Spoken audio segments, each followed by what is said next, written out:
Sometimes we feel like we're called into some sort of a ministry, but the truth is we don't always know if it's us or if it's God. How do you determine if that's exactly where you're supposed to head and step into? I hope you guys stick around. We have got one of the best experts to really answer that question.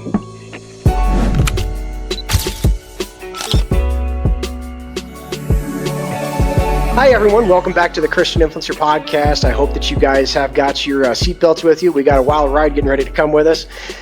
Brian, you want to say hi to everybody real quick? Hey, I'm Brian Shigakawa, and I'm happy to be here. Good fill-in. I appreciate that. Thanks a lot, Cal. There we go. Okay. So we have with us today a Pastor Robin JOYCE.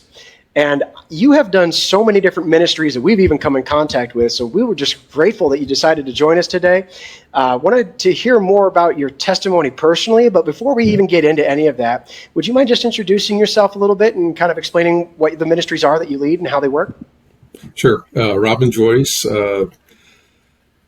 Currently, I'm basically working with two ministries. The one I actually work for, that I get paid for, it's Olive Crest of Nevada. We are a child and family resource center, a fully licensed foster care agency, and we also help kids when they age out of foster care to get into a independent living program where we teach them life skills and mentor them and make sure that they're getting an education or working full time, that type of thing. We're helping, this past year, we helped close to 10,000 individual families and kids in Las Vegas, and we're just growing all the time, which is both pretty amazing and also kind of sobering because of the great need that's out there in Las Vegas. Been doing that. In fact, I think it was just yesterday was my 3-year anniversary at Olive Crest. Prior to that, I did what I'm doing now, which is I'm the Senior Development Director, which just means I'm raising operational funds and working on our capital campaign to build a campus. But before that, I worked 7 years at Faith Lutheran, middle school and high school, also as Director of Advancement. So I raised funds for the school. Prior to that, I was a pastor on staff at Canyon Ridge Christian Church. For 7 years, I was the men's and senior adults pastor and just loved it, really loved it. And God just had a different plan for me to go into development. So I still do a lot of pastoring, obviously, in my current role and the role before. And one of the pastoral roles I think I feel I do is also, I was the founder and direct one ministry here in town called the Christian Business Network, which I believe you're both very familiar with. We just celebrated our 21st year this last year, so we're entering our 22nd year of ministry in Las Vegas, and basically we call it CBN. It's for men and women who are business owners, business operators, managers, nonprofit directors, obviously church pastors and staff, and we exist to bring the body of Christ together, primarily in business, but again, it reaches into the church and nonprofit ministry area as well, but to help them to truly live their best lives as believers, both professionally and personally. So we're a networking group. We have great speakers every month. We meet once a month, the second Thursday of each month, except for July and August. So we're just emerging out of our little sabbatical, and we'll be starting, in fact, tomorrow. Tomorrow's our very first meeting of the new year. It's awesome. And actually, you and I crossed paths years ago. You might not even remember, but there was a time when Pastor Kevin Oder was still heading Canyon Ridge. I was one of his Paul Timothy groups for a long time ago, so I got to spend some time there. But I got to meet some of the staff. And you and I did meet in passing, but I was probably one of those just many faces that came and went. That's awesome. So, but I do remember we got to meet at the Christian Business Network, which was an awesome event, by the way. Absolutely. If you are local in Vegas, you should check that out. It's definitely worth going. You'll meet. You have no idea who you're going to meet there, and there's usually going to be some really good contacts. And if I could do a quick shameless plug, when we meet tomorrow, it's going to be David Stanley, and he is the stepbrother of Elvis Presley. And he became a Christian about 30 years ago. tremendous man of God, great man of faith, entrepreneur.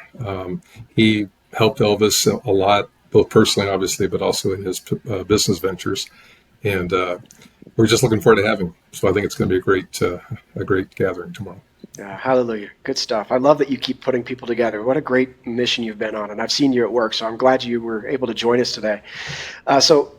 But I want to step back a little bit because we've learned a lot of what you do and we've seen the benefits firsthand. We've gotten to even work with you before. But what I'd love to hear more is actually some more about your story.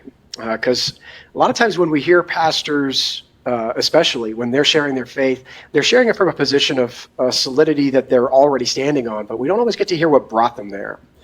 And so I'm curious, were you raised in the church, or did you come to Christ later in life, or how did that come about? Yeah.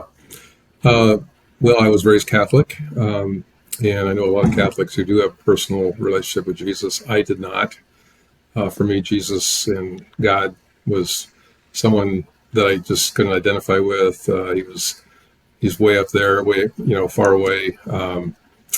I thus put a lot of pressure, I think, on myself to, just to see if I was good enough for God and for heaven. And at about 15, everything started to change in my life. My mother, who was only 37 at the time, passed away. And it was a big blow. I mean, I was at that age where she was more than my mom. She was becoming a best friend, and she was an amazing woman. She, in fact, her name is on the side of a building at CCSD, the Clark County School District. She was a real pioneer, I would say, glass ceiling breaker in the journalism field. She was a television reporter, and before that a newspaper reporter, but in television in particular, that was during a time that men just were dominant in that business and women were very much in subservient roles. And so she was a great TV reporter, so much so that they gave her a morning anchor position, kind of a lead into, it was the NBC affiliate in Las Vegas, so a lead into the Today Show. And then she was about to be named the first female anchor in the history of Nevada. And she was not a healthy person because she had a disease called hypoglycemia and didn't take the best care of herself, frankly. And in fact, it was Easter morning in 1975, April 1st, that she had an accidental overdose from a sleeping medication that she was taking because she was just desperate to sleep and just never woke up. And I found her. And that was, as you can imagine, guys, it was tough. But that was sort of the start of my journey to the Lord. I just really started questioning, why God would do that and, allow that to happen to my mom, and just put a lot of blame on God, frankly. And during the course of time, about 3 years, I just started that journey, and it was, I think I was 17. I had some really close friends who had just gone to a Christian summer camp, and they came back and they were just totally changed. I mean, like 180 degree turn. And I thought, that's interesting. And so they weren't pushing it on me, but they were definitely sharing the love of Jesus and, inviting me to everything, Bible studies and church and worship sessions and all this. And finally, it was the summer after I graduated from Western High School in Las Vegas in 1978. In fact, it was August 17th. And I had been invited to a Christian rock concert at a church, which is now called Trinity Life Center. It was called Trinity Temple back then. It's an Assembly of God church. And there was a musician, very popular at the time, kind of the Michael W. Smith of his day, named Benny Hester. And it was a sold out, concert at the church, about 2,000 seats. And my friends invited me, and I said yes, but when the actual time came for me to drive down from my house to the church, I had decided I'm going to make up whatever excuse I need to tell them why I couldn't make it. And it was the first time in my Christian life that the Lord spoke to me. audibly. And I was home alone. My dad was at a meeting. My sister was at a girlfriend's house. Just me and my dog. And it was already, I think the concert started at 7:30. It was about 7:45. And I was just sitting there contemplating what I was going to say to them the next day when I heard God say, get your car keys, get in your car and go to the concert. And I just thought, it's got to be my imagination. I kind of shook it off. And then I heard it again, but with authority this time. Get in your car and go. And so I just bolted off the couch and left the door unlocked. Got in trouble for that later, but just drove down to the church. And part of the testimony is that when I got there, the parking lot was completely full, no spaces. And it's off of a street called St. Louis in the downtown area. So people that might be listening will know that there's some side streets there, but it's very limited parking. And so I went up and down 3 or 4 side streets across the street from the church, and every single curb was taken with a car. And so I was coming out of the street facing the church parking lot, and I had my left blinker on because I was just thinking I must have just imagined that I heard this voice. And right when I was about to turn, a car pulled out of this, like the primo space, right in front of the front door, basically. And I just thought to myself, well, this is interesting. The car pulled away, I pulled in. And then, of course, I've never been to this church before, and I don't know where my friends are. I have no idea. And I literally felt a nudge, so much so that I looked to my left and there was no one there, but I felt a nudge pushing me to the right. So I went into the right door, and of course opened it, and the spotlight was on the singer. Everything's pitch dark, can't see a thing. I see people, even lining the walls to my left and right. This guy was that popular. And just looking around, and then I heard a voice from one of my friends who invited me. And he said, Robin, we're over here. And I found out later, guys, that they had turned away three people who wanted that seat. They had saved a seat for me. And they told each time they told the person, sorry, you can't sit here. We have prayed, and we know that God's going to bring our friend Robin. And it's just humbling to even remember that.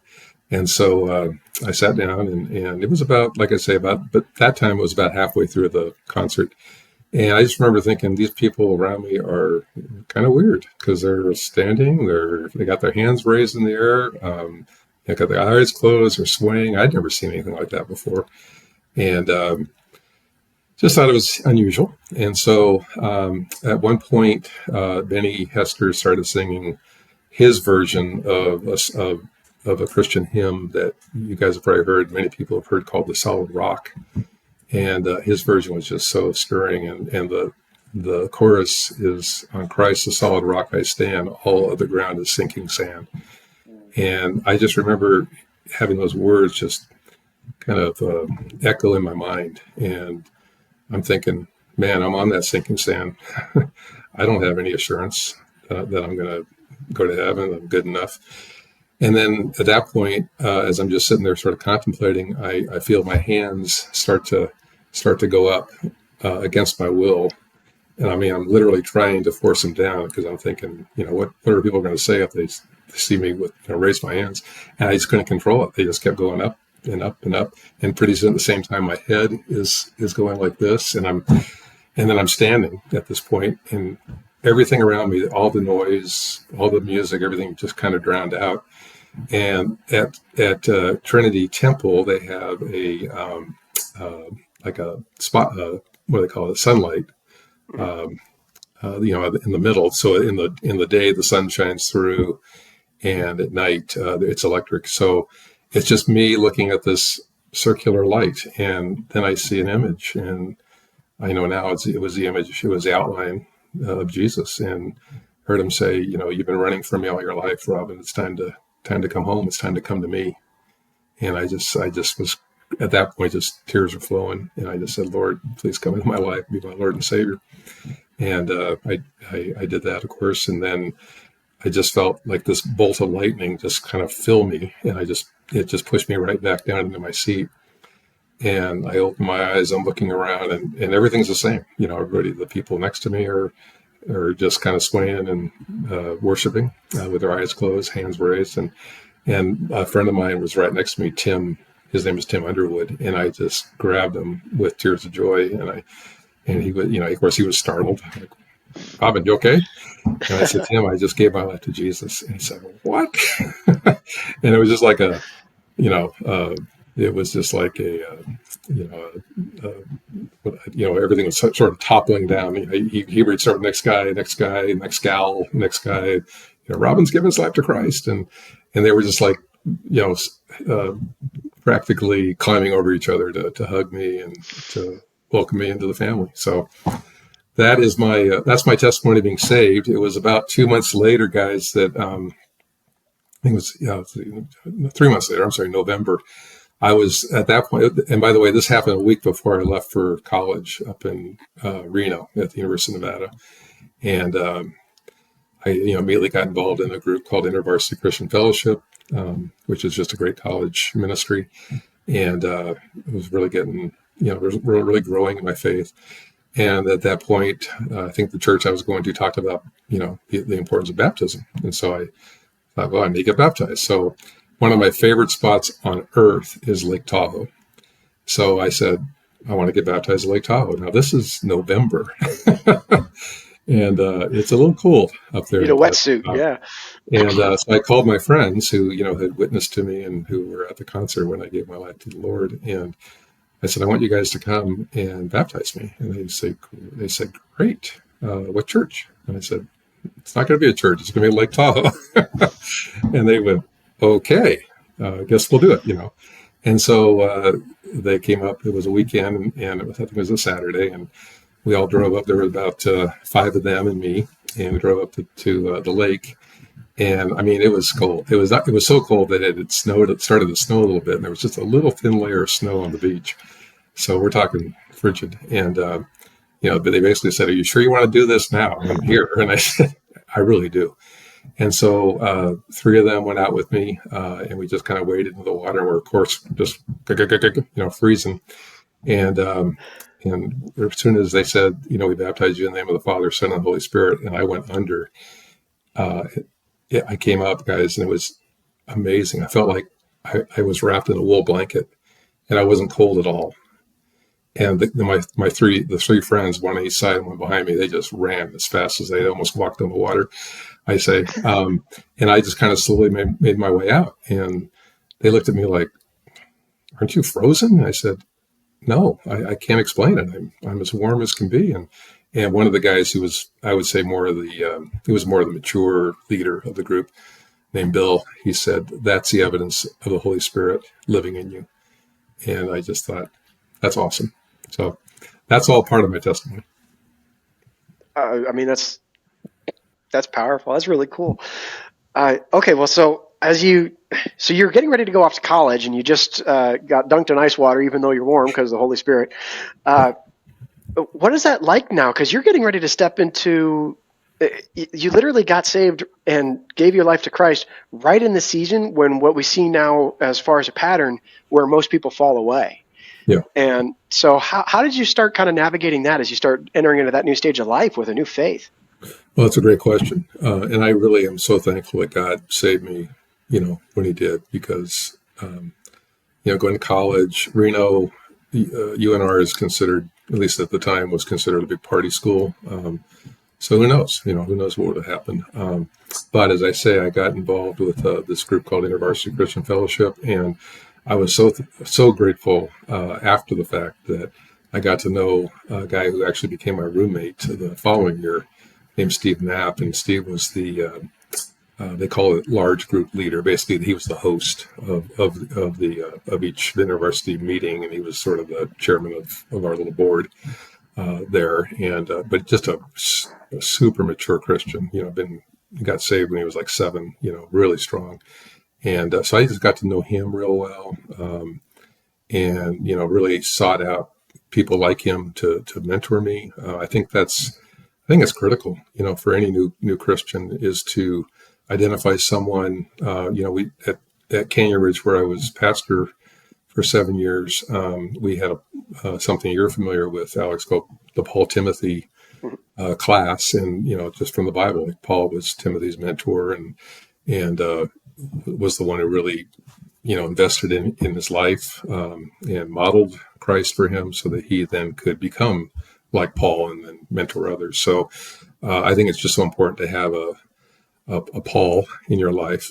My friend Steve, who became my roommate, was a Paul for me, and I sought other Pauls as well. And I won't say that obviously there wasn't lots of temptation and lots of growing to do and all that, but it was important, at least for me, to identify people that obviously had been walking with Christ for a while, really knew how this Christian life was, and so could help me to overcome obstacles and all the challenges that we all face.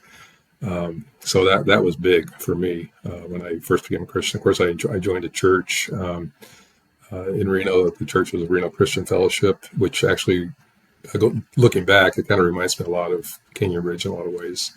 But just a great church with great pastors and discipleship and all that. So, getting involved in church and, of course, small groups and, Bible study groups, that's critical.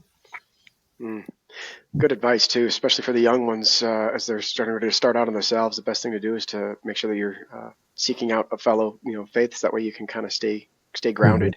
Mm-hmm. Okay, well, so now you work in a field that is extremely not only necessary, and like you said, it's growing, but as you're helping with people with the different family venues and fostering children, and what was it kind of drove you into that ministry? Was there a particular event that kind of called on you, or was it something that you just saw a need and dove into? How did that one come about? Well, great question. I've always just had a real heart for the oppressed, people that are maybe disadvantaged or taken advantage of. Kind of the whole idea of the widows and orphans. I've been drawn to wanting to help, people in those predicaments and situations. So that was part of it, but also it's my boss.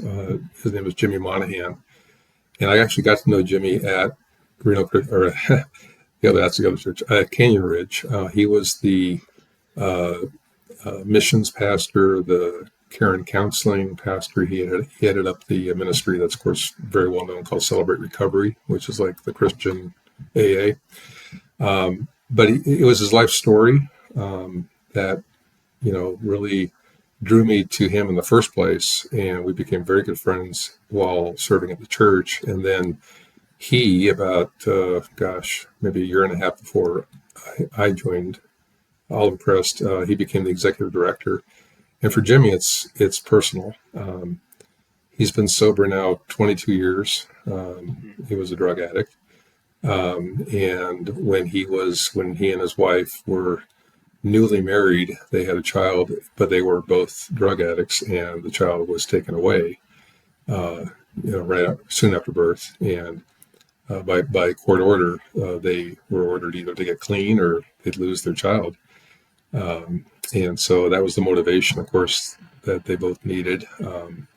It's a much more involved story, and I don't tell it nearly as well and with such great description as Jimmy. But after that, so they got clean, they found the Lord, and I think it was 9 months after their child was taken away, they were reunited with their oldest, named Rory, who I think is 23 now, I believe.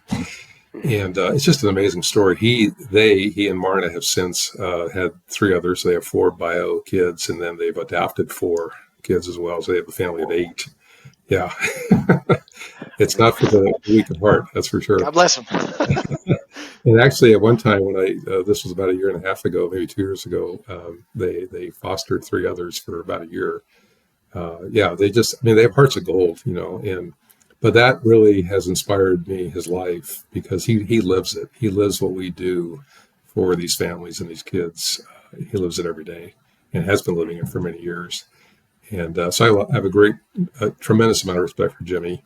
He's not only my friend, and I mean my boss and my CEO, but he's my friend, he's my brother. And it's just a privilege to be able to work at Olive Crest with him and with the people I work with. God bless. Yeah, it's not many times that we could say that we love the people that we work with, and that's an incredible blessing. Like as you were saying, I know a lot of Yeah, times there's just either loathing or you're just like, oh, it's just clock in, clock out, and you're just like, but it's so encouraging to hear that you're able to work with somebody you enjoy to work with. absolutely. And I can say the same really about everybody that's there. It's kind of funny. There are uh, two others besides Jimmy and myself who were pastors at Canyon Ridge who are now working at Olive Crest. So we like to say we're kind of like, Canyon Ridge West, I guess it is. Um, but obviously a lot of great leaders and just wonderful people that are on staff at Olive Crest. It's just a privilege to work there. Awesome. And I'm curious then, since you brought up something that's a point that I think a lot of people skim past really quick, and they always kind of stop to think about it. But that is that a lot of times, a lot of the pastors themselves come from a background. Everybody always looks at a pastor and just kind of assume, oh, they must have it together because they're a pastor. But there's a lot of background that usually goes into, before they even step into that role. And usually they have to go through a lot of trials themselves before they even have the ability to try and speak into somebody else's life. So with that in mind, since we brought up the Paul Timothy, and I loved the concept, I was personally a actual recipient of this, and what I loved the most was I wasn't even actually attending Canyon Ridge at the time. I was actually still part of I was in a different church, but they still allowed me to attend this training program. It was for me, that was odd, because I was like, oh, I always think of churches as like these little cliques that are supposed to stay together, but this wasn't about that. It was about just, if you're hungry, we'll feed you. Mm-hmm. And that humbled me. I remember that lesson, just in particular. But that being said, I wanted to hear your thoughts about what kind of encouragement you could give for someone who may be watching and they're saying, I know I'm going through hardships, but I don't think I have it all together yet. There's no way I could even help somebody else because I'm too broken. I think you know where I'm going with this concept is, sometimes we're put right in front of somebody, even if we're only one step ahead of them. And that step is the crucial part. I'd love to hear your take on how you can encourage other people that are getting ready to step into the role of trying to mentor, even if they themselves don't have it all together yet. Those are great questions. You know that. Well, let me just share a little bit from my own perspective, my own life experience. I became a pastor late in life. I was, 20 years in business. I had a very successful advertising and public relations, marketing, and political consultation company. And that my father started, and I took over when he passed, about 32 years ago now. God, I mentioned that I had heard God's voice audibly, that first time. The second time was when God was calling me into full-time ministry. And, it was just, I was just in the backyard cleaning the pool and heard God say, you're going to go be going into full-time ministry. And that is all he said.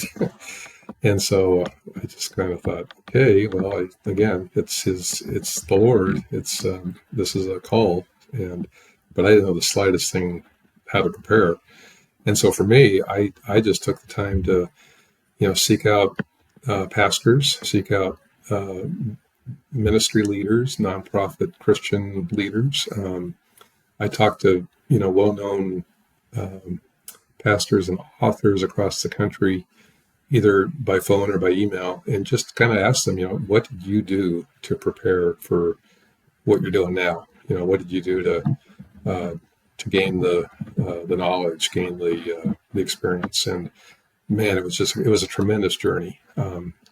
Pastor Kevin Oder, who is also a dear friend, and of course was pastoring at Canyon Ridge when I was there all those years, and was very integral in my becoming a pastor there. Actually, he was one of the ones long before I joined the staff that I met with, and so for me, it was just talking to people who, obviously knew a lot more about ministry and a lot more about how to relate to people and meet people where they're at and know how to counsel correctly and all that. And I didn't know, guys, at the time, that, during that process, what the call was going to be. I didn't know if it was going to be a parachurch ministry. I didn't know what it was. I honestly didn't see myself being a pastor. I saw myself being more of a, maybe like the head of a some sort of outreach to the community, And so, and then eventually it led me to going to school at a program at a place called Hope International, which is in Fullerton, California. And it's right across the street from Cal State Fullerton. It's a wonderful independent Christian college, not big, maybe 1,000 or so, 1,200 students on campus, but they have a really effective online program. And so I just began going there. It was actually the recommendation of Kevin and a couple of others at Canyon Ridge, and did a master's in what's called Christian leadership. And that was just an amazing process. And again, even throughout the majority of that program, which was about 3 years, I was still working at leading my company while I was taking the classes. And it was right toward the end. There was a class of all things, prayer evangelism, which was a great class, but it was the teacher, the professor, who told me, you really have, because of the fact that you were born and raised in Vegas, you've been a Christian for so many years, you have, all these great networking skills, and you know how to relate to people so well. I see you as a pastor. I just thought, really? And I just, it still didn't sink in, I guess. But when he told me about, the fact that I could be more than just, a pastor at a church, which I was very grateful for, but I could also be kind of a pastor to others in the community through, a little bit like through the Christian Business Network and other. I was very involved with Promise Keepers locally at the time, and Women's Resource Center, which is now All Life.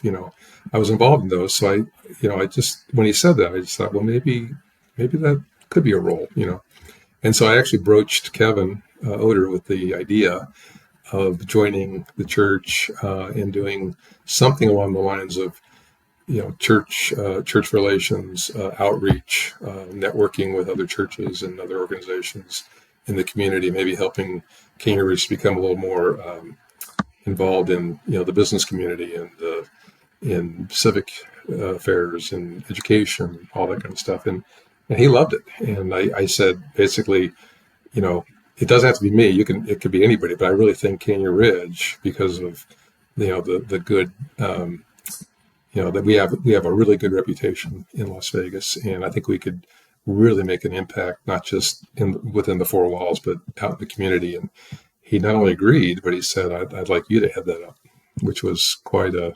honor to hear that, obviously. So that was how I began my journey as a pastor. And it was Kevin who really, helped make that happen. Oh, go ahead. Go ahead. I was going to say, it's funny because you brought up two things that it's just really, I'm hearing how someone basically almost prophetically spoke into you, planted a seed that stirred the whole thing in you, and then it grew from there. But I also want to point out that there's the warning that we always hear is never tell the pastor that you have nothing to do. And so when you come to the pastor with an idea of saying, hey, I've got an idea for something, be careful. You might end up being the one who leads it. But what a blessing, though, that he just backed you so quickly with that, too. So that's cool. Okay, I'm sorry. I didn't mean to cut you off, though. Keep going. No, I'm thank sorry. you. No, I appreciate that. It was just it was a great experience. I went from that long title to eventually becoming men's pastor and senior adults pastor. We had a ministry that actually, while I was leading the seniors, called Young at Heart, which was almost like a little mini service that we met in the mornings every Sunday morning, and in one of the big meeting rooms at Canyon Ridge. Had about 120 or so weekly. Sometimes 150. It kind of depended on the topic and all that. But it was great for me just because it helped hone some preaching and speaking skills. And it was just so many of those people, even now, even all these years later, I'm still very close to. Of course, being that they were seniors, a lot of them have passed away, and they would ask me before they died, if I would do their service, and it was it was both very tough in a lot of cases, but just such a privilege, to be able to do that and be able to minister to their families. And so that was just a great experience for me. Then I went from there to, as I mentioned a minute ago, to Faith Lutheran, and I did. It was a total jump from church ministry, and that was actually something I really contemplated heavy, because I knew the Lord had called me, and I wasn't about to abandon the call at all. I really had to come to a place where I was convinced that if I was to do something different, it was still ministry. And I concluded it was, that I was at a Christian school. I would be raising funds, but I would also be doing a lot more, which I did do. I did a lot of marketing and PR, and of course, just meeting a lot one-on-one with people, some students sometimes, some staff. But it was definitely ministry, because it was all about, helping kids, or being part of a organization that was helping kids not only to achieve their fullest potential in this life, but ultimately to achieve their God-given potential in eternal life. So that was a great privilege. And then did that for 7 years. And then the other part of what I wanted to share was, there was that time where it was 2021.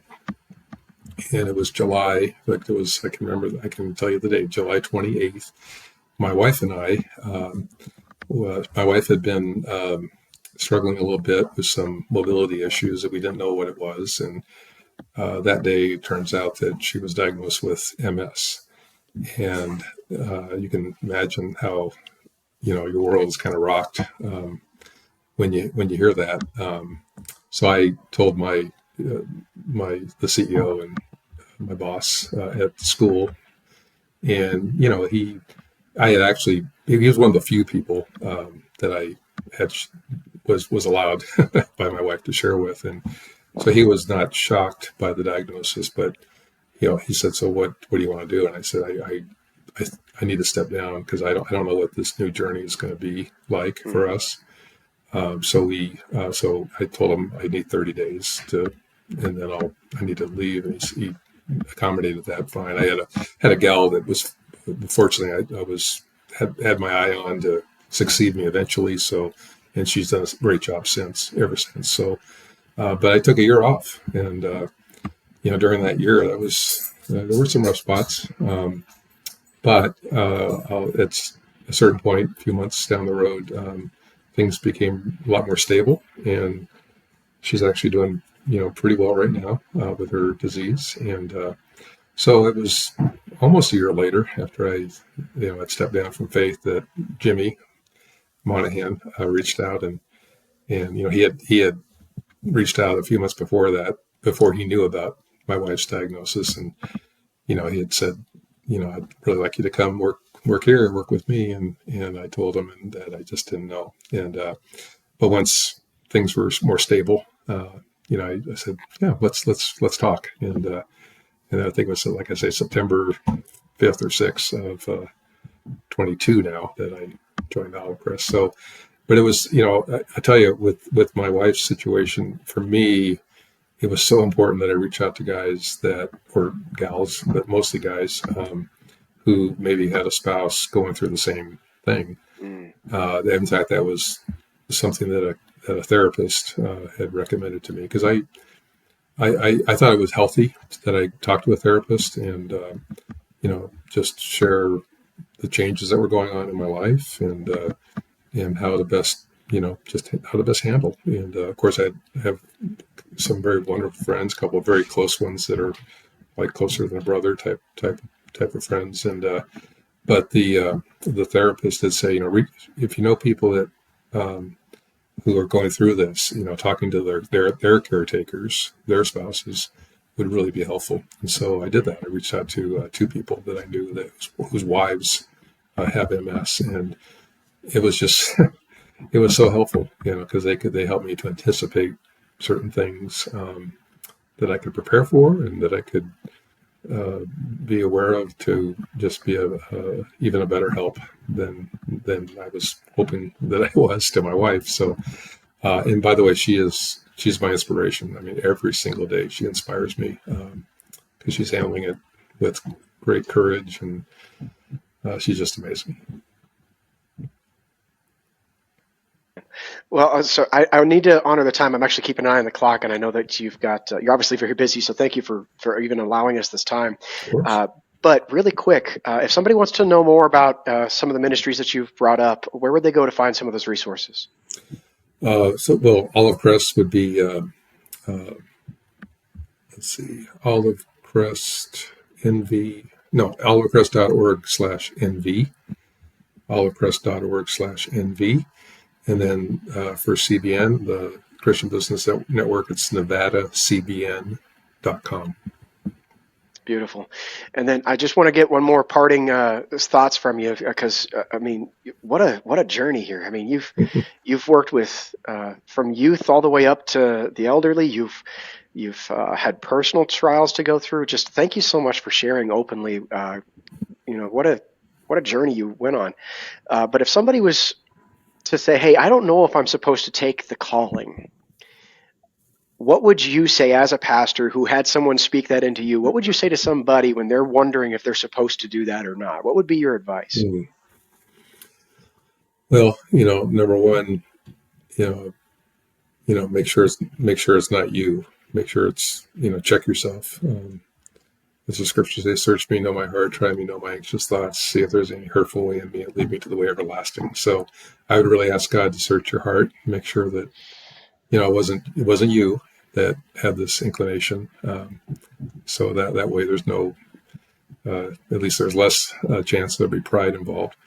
But, just in my view, if there's a real calling, it's important to have people in your life that you can reach out to that can kind of keep you in check, keep you accountable, and just help you to, get to that point where you know that the calling is indeed what it is, and that it is fulfilled.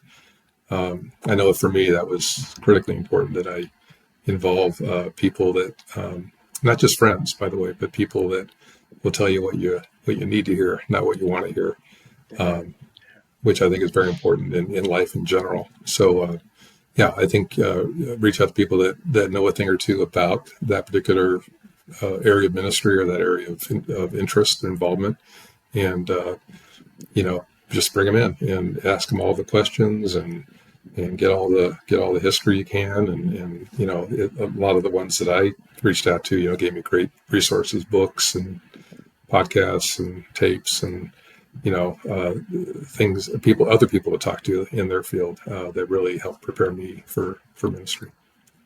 Awesome. Well, thank you so much for being here. And I want to make sure, again, we honor the time. Brian, do you have any parting words before we get ready to? No, I think it's a wonderful. I've been to both Christian Business Network, great folks there, about 50 of us or more. And also I had Olive Crest at the last convention. So, I always want to have a heart for those youth, people that are foster kids.